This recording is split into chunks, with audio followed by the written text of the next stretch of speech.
Good evening, ladies and gentlemen. This is another article from Imprimis. It's by John Meridi, professor of political science at the University of Nevada, Reno, and he's talking about Frank Capra. He was not an American by birth. He came to America at the age of 6 years old with his parents. He said one thing he remembers about coming across on that 13-day voyage was the lack of privacy and the terrible smell.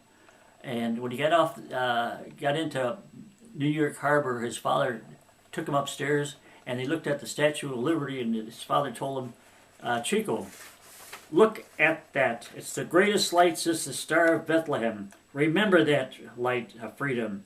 Remember that freedom. And he did remember it.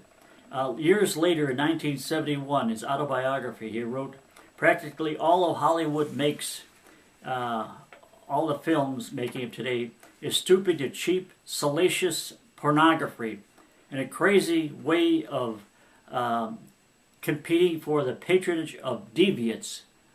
So Frank Capra, he was welcomed to be helping out the war machine to teach the Americans to be loyal to America during World War II. But after the war, they dropped him. Hollywood dropped him faster than anything.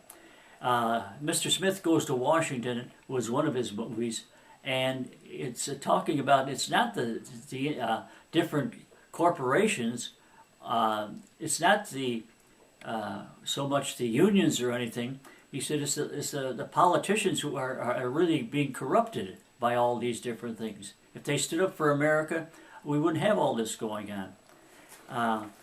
When he went with his family to California, he got off the long train ride, and his parents got down on their knees and kissed the ground.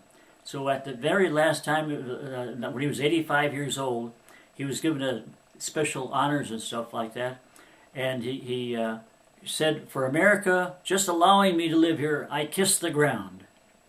This is Frank Capra is talking about America. He appreciated America more than sometimes many of us Americans. Thank you very much for watching Plain Truth.